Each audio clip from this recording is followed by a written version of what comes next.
I remember the day we moved into Maplewood Heights.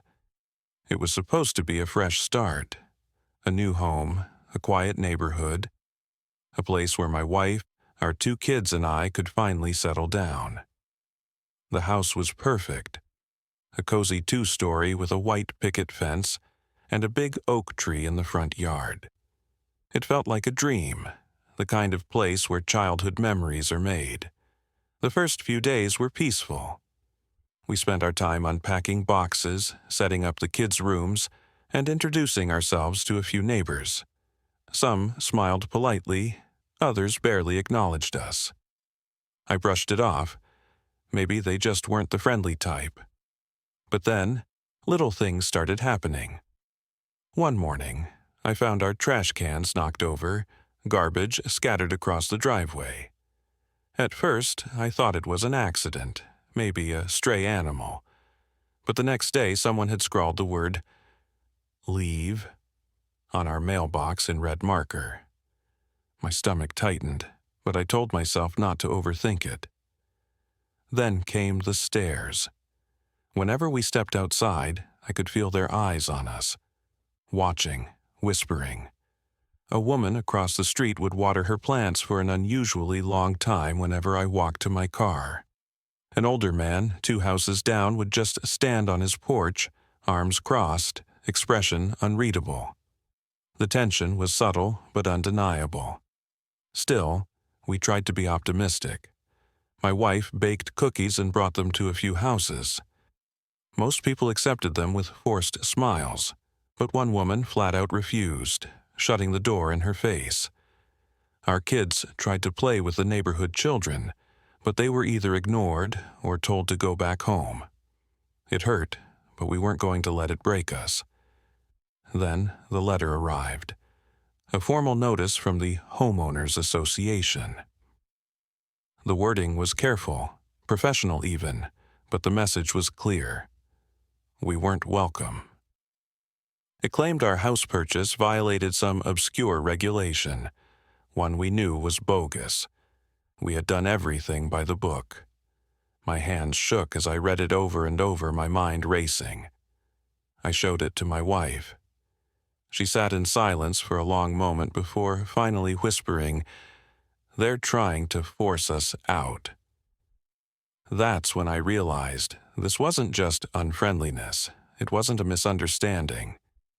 They didn't want us here. I refused to believe it at first. Maybe there had been a mistake, a miscommunication. Maybe if I talked to the right person, we could clear this up. But deep down, I knew the truth. They weren't trying to reason with us. They wanted us gone. I called the Homeowners Association first. A woman with a clipped, professional tone answered. When I asked about the letter, she sighed as if I were wasting her time.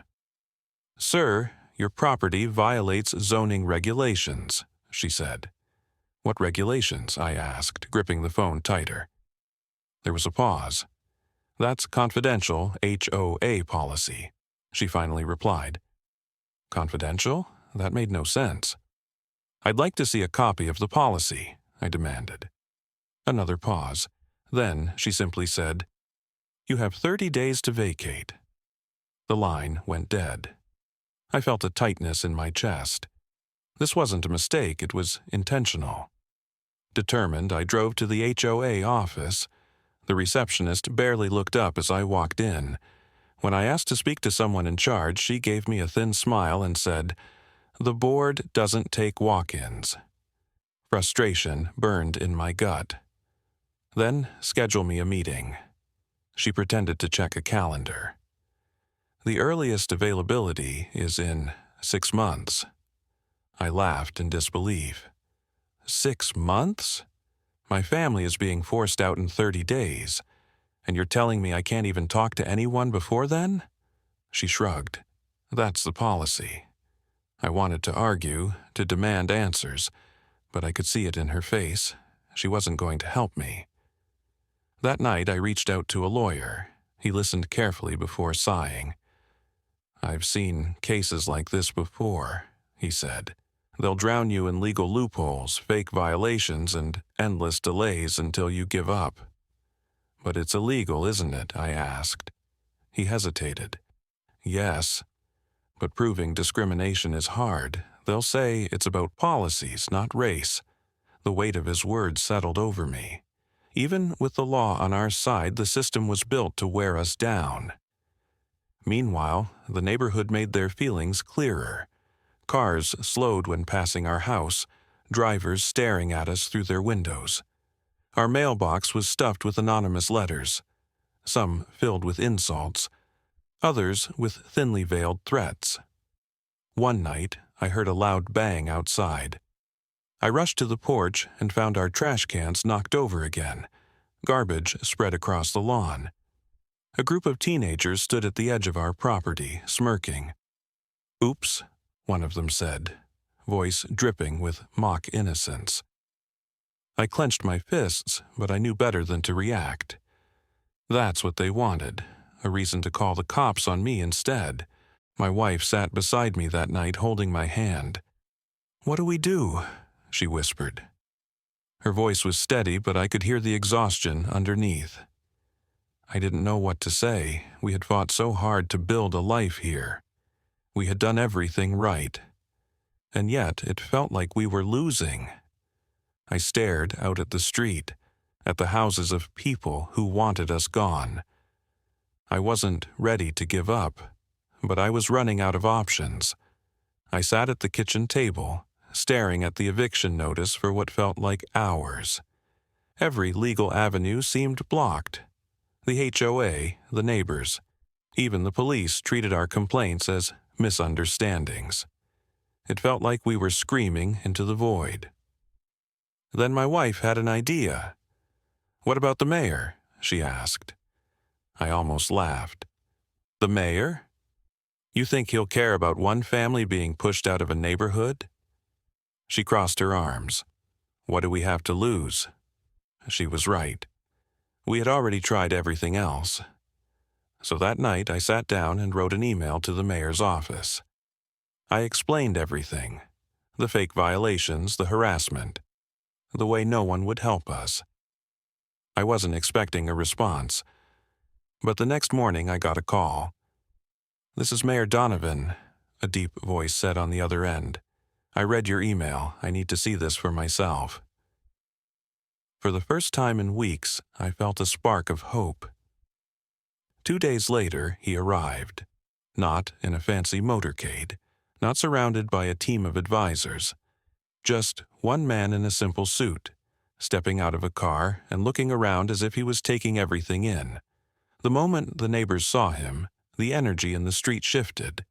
Curtains twitched. People lingered on porches, whispering. They weren't expecting this. "Mr. Carter?" he asked, shaking my hand firmly. "Walk me through everything." I led him inside and showed him the letters, the fake HOA policies, even the hate mail. He read them carefully, his expression unreadable. Then, without a word, he stepped outside. By now, a small crowd had gathered, neighbors watching, whispering among themselves. He turned to them, scanning their faces before speaking. "I understand there's been an issue with this family's residency," he said, his voice calm but authoritative. "Can anyone explain to me why?" Silence. He held up the eviction notice. "This document cites a violation of HOA regulations. I had my office look into it. No such policy exists in this district." He turned to the HOA board members standing at the edge of the crowd. "Care to explain?" One of them, a balding man in a crisp polo, stepped forward. "There must have been a mix-up." The mayor cut him off. "A mix-up that only applies to the one black family in this neighborhood?" A murmur went through the crowd. Some of the neighbors shifted uncomfortably. Others folded their arms, defiant. Mayor Donovan wasn't done. He pulled out his phone. "I'm having my legal team review this case as we speak. If I find out this eviction is racially motivated, I will make sure those responsible are held accountable." The silence was deafening. The HOA board members looked at each other, their confidence crumbling. Then, as if on cue, one of them muttered, "Maybe we can reevaluate the situation." The mayor raised an eyebrow. "You do that. And while you're at it, I suggest this community takes a long look at itself." I felt my wife squeeze my hand. For the first time in weeks, I breathed easily. The battle wasn't over. But in that moment, I knew we weren't alone anymore. The days after the mayor's visit were tense. The neighborhood felt different. Quieter, like everyone was holding their breath. The HOA board, once so confident in their power, had gone silent. No more letters, no more threats. But we weren't celebrating just yet. Then the official notice arrived. A formal letter from the mayor's office and the city's legal team. The eviction was overturned. The HOA had been found in violation of housing discrimination laws. Not only were they forced to withdraw their complaint, but they were also being investigated for unethical practices. I read the letter twice, barely believing it. My wife covered her mouth, tears welling in her eyes. "We won," she whispered. I nodded, my chest tightening with relief. We won. That evening, I stepped outside and saw something unexpected. A few of our neighbors, ones who had mostly stayed silent, gave me small nods, some even murmuring awkward greetings. It wasn't an apology, but it was something. And then, something even stranger happened. A woman from down the street, the same one who once ignored my wife's cookies, hesitated before walking over. She shifted uncomfortably before speaking. I didn't agree with what they did," she admitted. "But I didn't speak up, and I should have.